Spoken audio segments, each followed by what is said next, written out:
Jesus Nazareno! Viva pong Jesus Nazareno!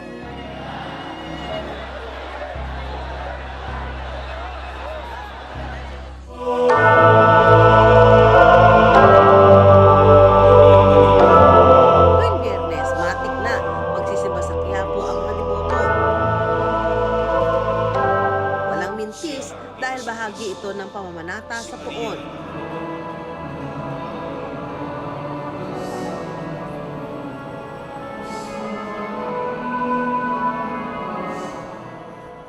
Pero minsan sa isang taon, tuwing ika-9 ng Enero, milyon-milyon ang dumadagsa sa Quiapo para makiisa sa traslasyon ng Poong Nazareno. Pero ang imahe ng Nazareno sa traslasyon, hindi raw ang pinakaunang imahe ng Nazareno sa bansa.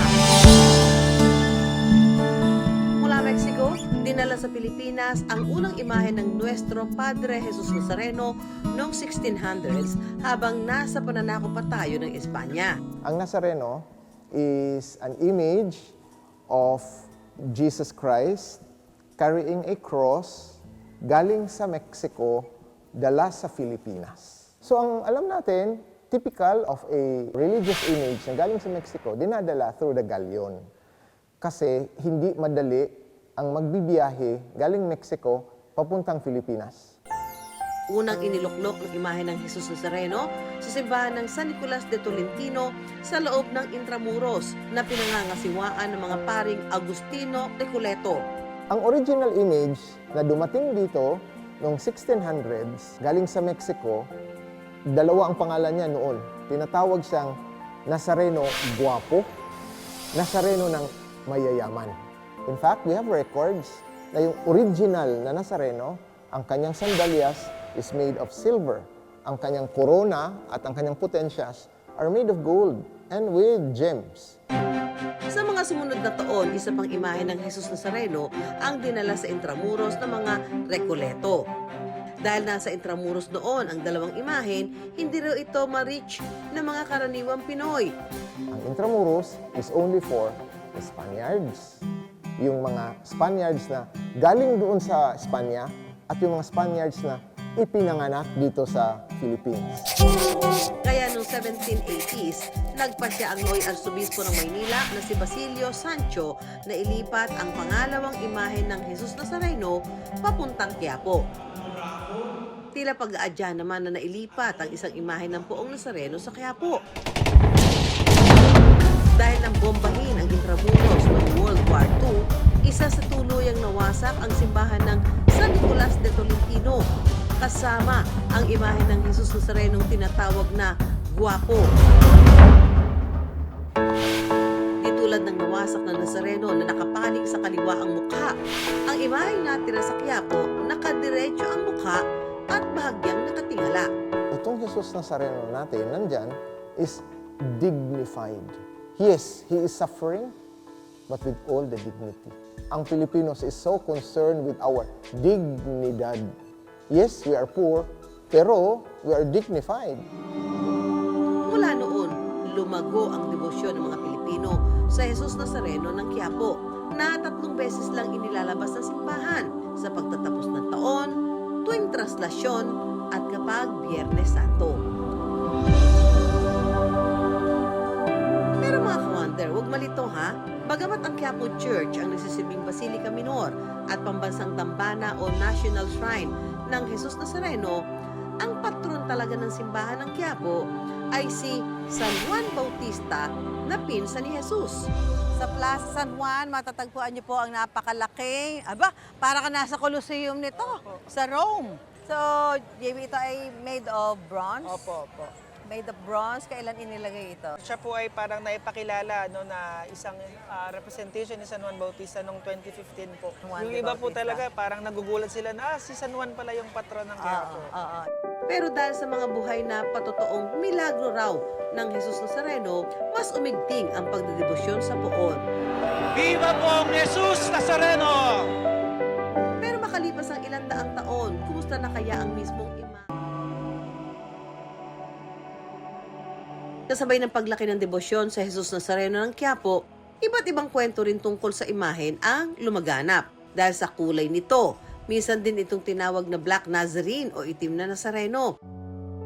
Nasunog daw ito kaya nang itim, pero may totoong paliwanag tungkol sa kulay ng imahen. Gawa raw ang imahe ng Jesus Nazareno ng Quiapo sa kahoy mula sa puno ng mesquite, isang native na puno sa Mexico. Ang kahoy talaga pag tumanda, umiitim. Based on a photograph na meron tayo ng existing itong Jesus Nazareno nandyan sa Quiapo, hindi talaga siya ganyan kaitim. Meron siyang pintura, medyo may pagka-brownish siguro, pero hindi talaga itim na itim. Kaya nga ngayon, hindi na siya pinapatawag ng simbahan ng The Black Nazarene. Sa mga mystery drama fan, ito na ang sagot sa tanong ng bayan. Ang orihinal na katawan ng Nazareno, hinati pala sa 3.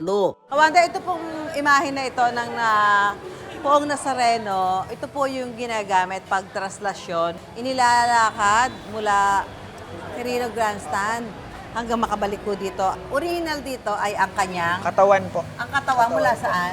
Mula po dun sa pinagdudugtungan po ng ulo sa upper Dito? body po hanggang sa baba na po yun. Hanggang sa Buong katawan. paa. Viva Señor Jesus Nazareno! Viva! Viva Señor Jesus Nazareno! Nito lamang nakaraang Enero, tinatayang nasa 9 milyong deboto ang nakiisa sa traslasyon na inabot ng halos 31 oras. Ang pinakamahaba sa kasaysayan. Ano naging dahilan nun? Nagka-problema po at naputol po yung lubid. Tapos nagka-problema na rin po yung isa sa mga gulong nung tumama po sa mga gutter sa Sa mga gilid. gater. So puntahan naman natin kung nasaan yung imahe na nakalagay naman doon, yung ulo. Opo, yun po yung tinatawag na pahalik. Ang imahe ng pahalik at ang puong nasa gitna ng altar, maaari itong lapitan ng mga deboto at punasan ang mga paa nito. Tawag po dito ay pahalik. Dahil, yan, pwede nyo kung halikan itong, yung paa, itong imahe na to. Kung tititigan ang mukha ng Nazareno, mapapansin ang tila sugat sa kaliwang pisngi. Ang haka-haka ng ilan, may tangka raw sa imahe ng Nazareno. In 1980s ata or 1990s, pinapaniwalaan na parang may somebody bumaril or nag-slash sa image ng Nazareno. So, it is an effect of violence done towards the faith para sa pananampalataya, pero dinaan sa imahen. Ay ikatlong bahagi ng orihinal na katawan ng Nazareno, ang kamay ng poon na nasa opisina ng simbahan. Mas mahigpit daw ang pagbabantay sa orihinal na kamay ng Jesus Nazareno. Hindi basta pwedeng kumuha ng larawan o video nito. Pero bakit nga ba kinailangan pang paghiwa-hiwalayin ang orihinal na katawan ng poong Nazareno ng Quiapo? Kung sakali magkaroon ng insidente or may masunog, may madali pong maililigtas Na original part. Mystery solved, mga ka-wonder!